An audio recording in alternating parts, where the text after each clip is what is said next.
vlog natin is paputol-putol. Tsaka minsan na lang ako nag-upload guys kasi alam niyo yun, parang nakakatamad tapos busy din. So dito na ako nag-start ng vlog ko kasi break time ko ngayon. So yung pasok ko today is 8 to 4. And na-late yung lola nyo kanina kasi nag-alarm ako guys ng 6 o'clock in the morning kasi usually nagpe-prepare ako 2 hours before ng pasok ko. So nung nag-alarm ako guys, nag-alarm siya, then sinet ko siya ulit. So akala ko na-set ko siya ulit, yun pala hindi. So nagulat na lang ako pag check ko ng phone ko, alas 7 na pala guys ng umaga. So ayan, nagpanik yung lola nyo guys, kaya hindi na ako nakabaon. Hindi na rin ako napagluto, as in daling-dali talaga ako na mag-prepare tsaka umalis ng bahay. Then ayan guys, yan tuloy ngayon. Bumili na lang ako ng crackers tsaka yung iced coffee sa store namin dito. So dito ako guys nag-stay sa sakyan kasi parang alam niyo yun, tahimik. Kasi meron kaming break room sa loob, kaya lang minsan meron akong kasabayan tsaka maliit lang yung break room namin. And ayan guys, mainit yung weather ngayon. So yan naman talaga yung gusto ko. Sorry. So anyway, ayan pala guys, meron tayong good news kasi for 2 months I think na inaantay ko yung license sa pharmacy tech. Finally guys, nakuha ko na. As in na tuwang-tuwa talaga ako kahapon nung inopen ko yung account ko sa Georgia Board of Pharmacy. Then nung nakita ko dun guys, ready to print na yung ating license, tuwang-tuwa talaga ako. Tapos nagulat yung asawa ko kasi tulog siya. Nagulat siya, bakit? Alam niyo, tumatalon talaga ako guys. Ayun, tumalon talaga pala ako. Sobrang tuwa ko. So, ayan, super excited ako kasi alam niyo guys, yung 2024 talaga sa akin, super bait talaga ni Lord kasi despite ng mga struggles ko sa buhay, yung mga experience ko last year, grabe, yung last year is very negative. But alam niyo yun nga yung sabi nila, after daw ng mga struggles sa buhay, after nun is blessing. So ayan guys, tapos pinipray ko din kasi, and then minsan kasi tinitest din ni God yung patient natin kung saan ba talaga. So ayan, finally nakuha ko na siya. In-inform ko na yung manager ko na ayan, nakuha ko na yung license ko. So today, pinrasis na namin yung mga steps na kailangan kong gawin. Nag-start na din ako ng training dati sa pharmacy. Kaya lang, hindi pa as in ako totally makapag-work doon kasi wala pa akong license. Parang pinakita lang sa akin kung ano ginawa doon. Pero nag-ano na talaga ako guys ng mga prescription. Halimbawa pag mayroong mga customers na kumukuha ng prescription nila. Then, so, I'm gonna be working both sa store tsaka sa pharmacy. Dito sa CVS guys. So, ayan guys. And then, nag-aantay din ako ng certificate ko sa phlebotomy kasi yung dream job ko talaga is to become a phlebotomy guys. So, ayan, yan guys, I'm very thankful kasi super bait talaga ni God sa akin. So, ayan, anyway, yan yung ating update ngayon. Hello guys, andito na ako sa bahay. And then, walang katapusan na ano to guys, trabaho. Maglo-laundry na naman tayo.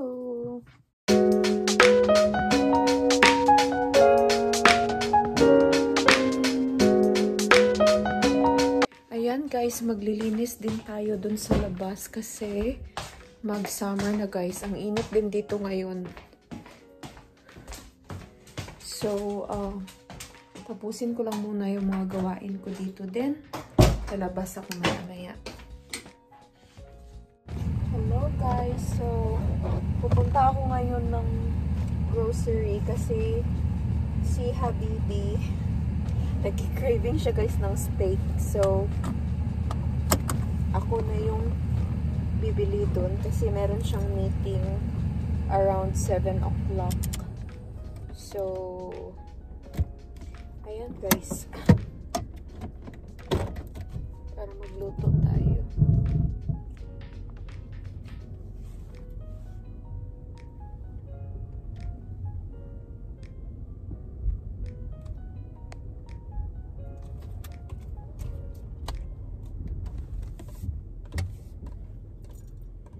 So, wala tong camera sa likod, guys. Kaya kailangan ko talaga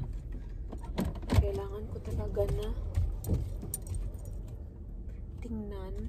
Baka kasi meron grabe.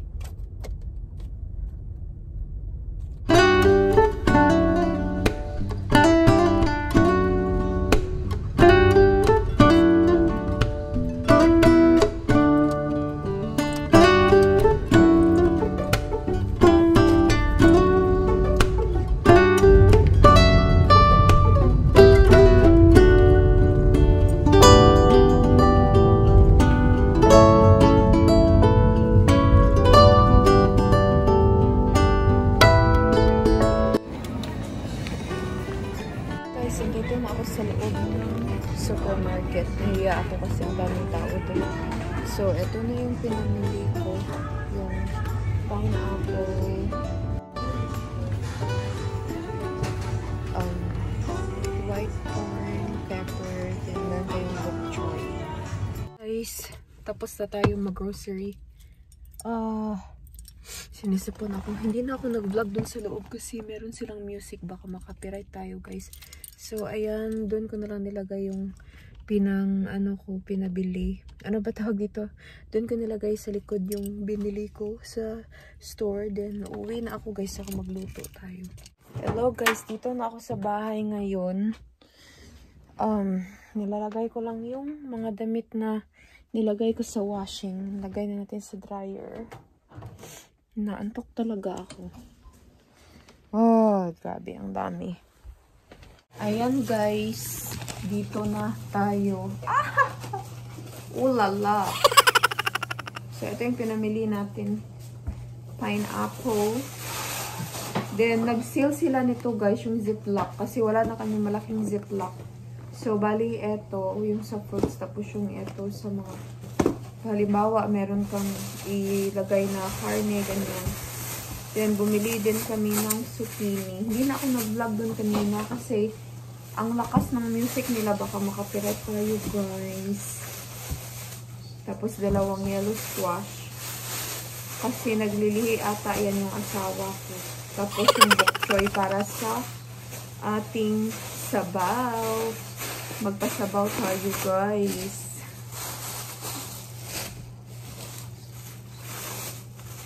Na-miss ko na yung yung nilaga. Pero yung ilagay ko baboy. Baby, look at this, my love. I found a plant-based mayo because you're looking for mayo, right? Mayonnaise. This is a plant-based and then they're on sale. Yeah, okay. I want to get something. I'm going to be a little more picky. What did you said you're looking for a plant-based? Yes, I didn't want seed oil. Is what I'm trying to get away from. Okay, so you will check it first.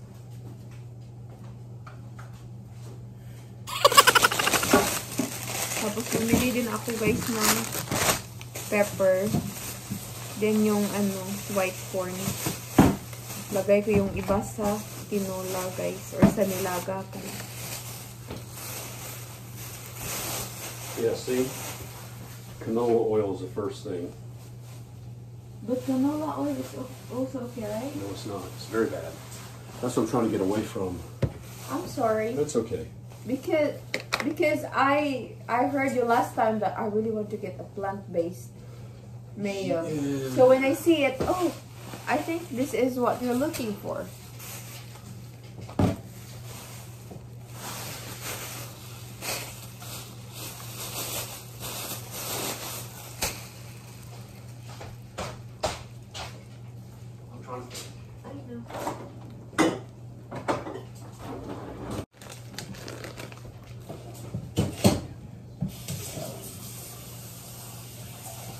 So, bali, inano ko to siya, guys, minarinate yung baboy noon, pang adobo to, pero kukuha lang ako ng gagawin kong nilaga. Itapin natin to yung luma nating sponge. Bumili ako, guys, ng sponge. Yung puti.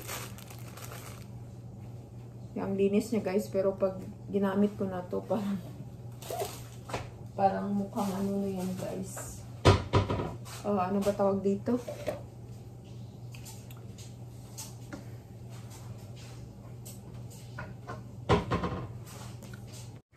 Check natin kung ito ba yun.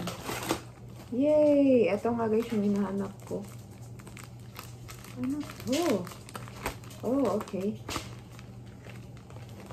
Kasi wala na kaming malaking ziplock guys. Kaya nung nakita ko na naka-sale, kinuha ko na. Then, yung eto din, try natin buksan kung tama ba to.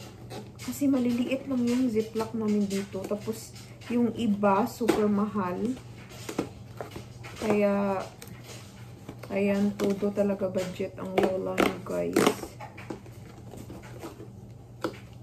Ano nga natin to? Oh, eto nga, guys. Oh, diba? Yung eto, ano siya, bali, meron siyang zipper. Parang. So, my husband is also making a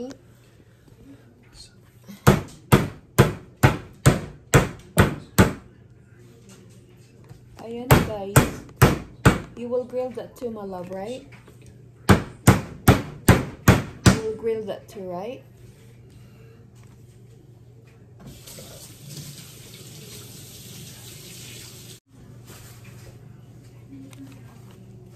Tingnan nyo guys, sobrang laki ng asawa ko sa camera, pero pag ako, makita din yung buong tsura ko dito.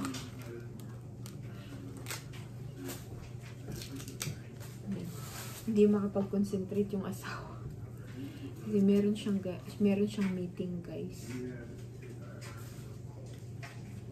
So, gagawa ako ng sariling soup ko, guys. Then, meron tayong kanin. Alam niyo ba yung kanin na sinaing ko kagabi na sunog?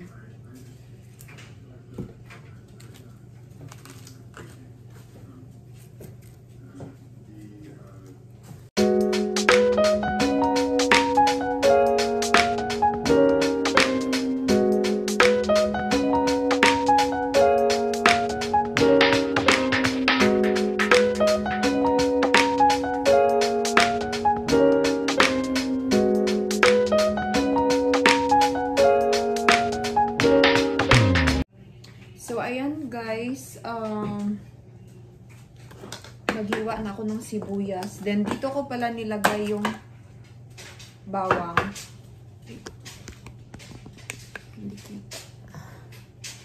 Dito ko nilagay yung bawang para hindi siya, makalat. Yung bawang. Alam niyo ba guys, na ako lang yung nakaubos ng arroz caldo na ginawa ko nun. Nilagyan ko siya guys ng nilagang itlog. Ang sarap niya. Tapos nilagyan ko siya ng toyo.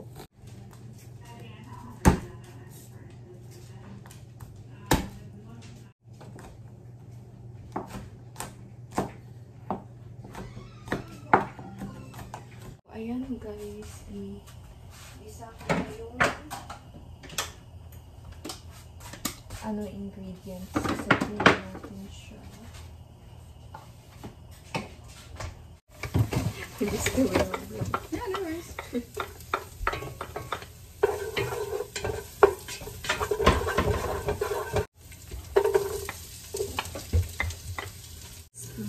Of course, and the spinach side. No, you're good.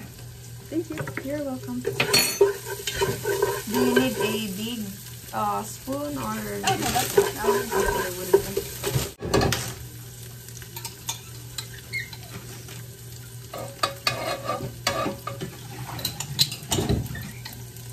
Yeah, we have leftovers. Are you're making all that chicken, right? Yeah. Okay, good. I'll have some extra for. Huh? I'll have some extra for later on in the week.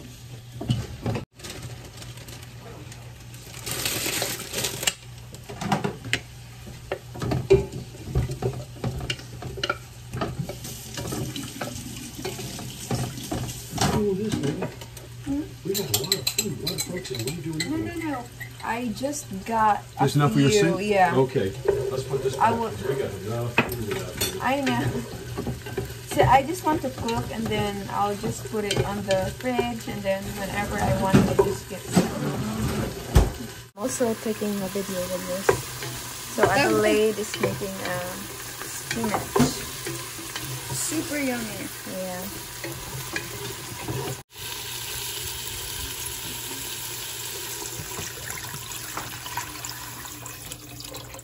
So ayan guys, nagawan ko na ng coffee si Habi. Hindi naman ako all the way talaga na gumawa kasi gusto niya siya nung nakita niya. Sabi niya, siya na lang daw yung gagawa. Baby, did you take your med? Not yet. I told you to take it, Mama.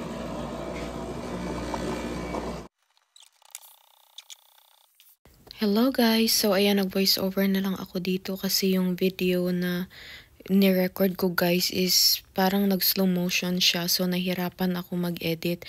So eto na nga, ano ako dito guys ng medicine ni Habi kasi aalis siya. Meron siyang work 3 days trip. So before niyan, meron akong video na nag-aayos ako ng mga gamit niya. Yung nilalagay ko yung mga gamit niya sa luggage niya. So hindi ko na in-upload din kasi sobrang slow motion niya talaga guys. So dito, naubusan na siya ng medicine so kailangan ko siya i-refill sa medicine kit niya guys. So kung makita nyo ang dami niyang medicine na tinitake araw-araw. So part yun ng liver transplant niya. Dati din yung sa pancreas cancer niya. Pero wala na yun yung pancreas cancer niya. Tapos yung liver niya is new na din. So ayan guys, bali meron siyang morning, noontime and bedtime medicine na kailangan ko i-refill. So bali 7 na boxes siya. Then kailangan ko yun punuin para just in case na na ma-stuck siya sa isang place, 'di ba? Kasi 3-day trip lang naman siya pero ginawa kong 7 yung ilalagay ko na medicine kit niya sa bag niya.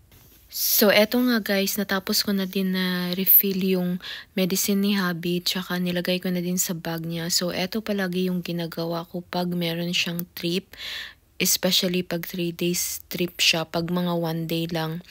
Nagdadala lang siya guys ng medicine, yun lang at wala nang iba. So, eto na nga, yung flight niya is mamayang gabi. So, ayan, pinako agad para hindi na ako ma-stress mamaya guys. At maganda din kasi ngayon wala akong pasok. So, maasikaso ko talaga siya bago siya pumasok sa work niya. Ma-check ko kung na-take niya yung medicine or hindi pa. So, ayan guys, hanggang dito na lang ating video. Bye!